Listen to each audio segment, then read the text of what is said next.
안녕하세요. 또야사이언스입니다. 중학교 3학년 과학 6단원 두 번째 시간으로 오늘은 에너지 전환과 보존에 대해 정리하겠습니다. 유튜브 하단에 더보기를 클릭하면 필기 PDF 자료를 다운받을 수 있는 링크가 있습니다. 자료를 다운받아서 함께 필기하며 학습하시기 바랍니다. 우리는 지난 영상에서 위치 에너지, 운동 에너지, 그리고 역학적 에너지에 대해 설명드렸습니다. 이 우주상에는 그 두 가지 에너지 외에도 다양한 형태의 에너지가 존재하고요. 한 에너지는 다른 형태의 에너지로 전환이 될 수 있습니다. 자, 그럼 먼저 대표적인 에너지의 종류들을 정리해 보도록 하겠습니다. 첫 번째, 운동하는 물체가 갖고 있는 에너지는 운동 에너지라고 하죠. 운동 에너지는 속력을 갖고 있다 하면 운동 에너지를 갖고 있다라고 볼 수 있습니다. 두 번째, 높은 곳에 있는 물체가 갖는 에너지는 위치 에너지입니다. 그리고 이 둘을 합쳐서 역학적 에너지라고 부릅니다.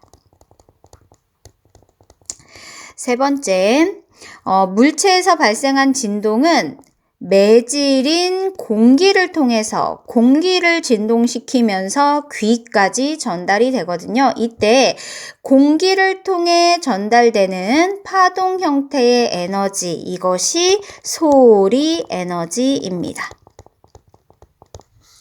네 번째, 태양이나 전등처럼 빛을 갖고 있는 에너지를 빛 에너지라고 하고요. 그 아래 전기기구에 전류가 흐르면 공급되는 에너지는 전기 에너지라고 합니다. 다음, 온도가 높은 물체는 열 에너지를 갖고 있고요. 이 열 에너지는 온도가 낮은 물체로 이동합니다. 마지막으로 어떤 물질을 이루는 화학적 결합에 저장된 에너지, 즉 음식 속에 저장된 에너지, 연료 속에 저장된 에너지는 화학 에너지라고 합니다. 이 외에도 다양한 종류의 에너지들이 있지만 중학교 3학년 수준에서 이 정도는 파악하고 계셔야 됩니다. 자, 그런데 에너지는 한 종류로만 존재하고 한 종류로만 고정적으로 머무는 것이 아니라 한 종류의 에너지가 끊임없이 다른 종류로 변하게 됩니다. 이것을 우리는 에너지 전환이라고 하고요.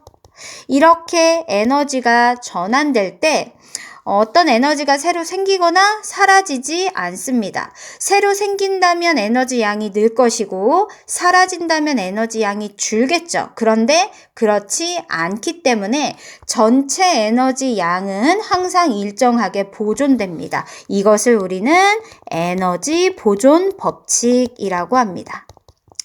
자, 아래 두 가지 사례를 통해서 에너지 전환 과정에서 어떻게 에너지가 보존되는지를 살펴보도록 하겠습니다. 첫 번째는 자동차예요. 자동차가 기능을 수행하는데 에너지원이 되는 건 바로 자동차의 연료죠. 색깔을 바꿔서 표시해 볼게요. 자동차의 연료 형태로 공급되는 건 바로 화학 에너지입니다.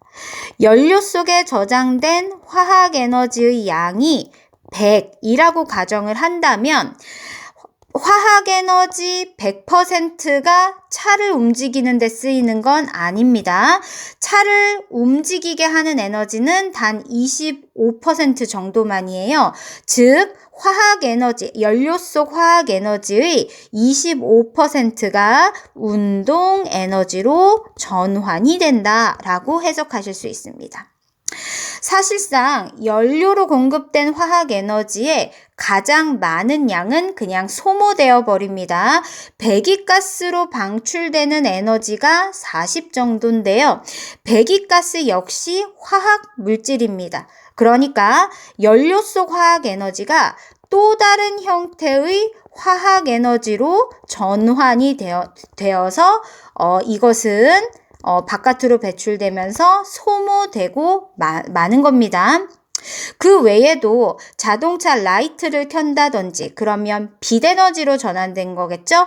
냉방이나 난방에 에너지가 쓰인다든지 냉방, 난방이면 열 에너지로 전환된 것이다 생각하면 됩니다. 이런 에너지가 이렇게 소모되는 에너지가 30 정도가 되고요. 그리고 바퀴와 바닥면 사이에 마찰에 의한 에너지가 한 5 정도라고 합니다.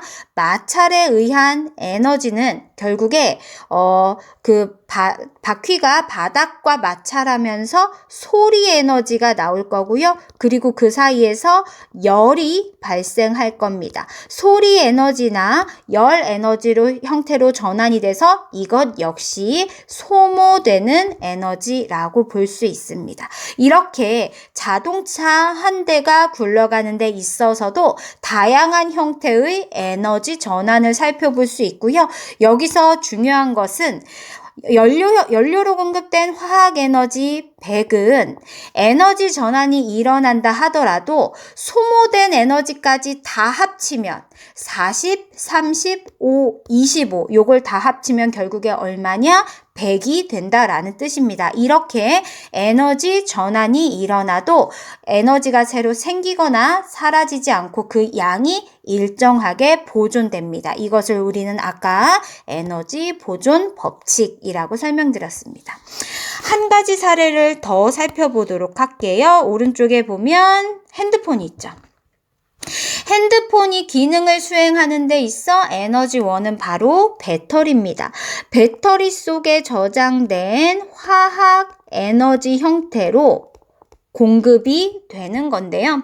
핸드폰이 하는 다양한 기능들이 있습니다. 예를 들어 핸드폰이 진동을 한다. 진동을 하면 운동 에너지로 전환된 것이다 라고 생각할 수 있고요.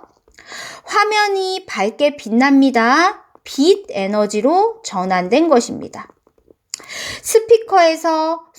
스피커를 통해서 음악을 듣습니다. 소리 에너지로 전환이 된 것이고요. 그리고 기본적으로 이 본체가 켜진 채로 유지되려면 열이 발생되어야 합니다. 열 에너지로 전환이 되고 있습니다. 이렇게 화학 에너지가 다양한 형태의 에너지로 전환되면서 핸드폰이 그 기능을 유지하게 되고요.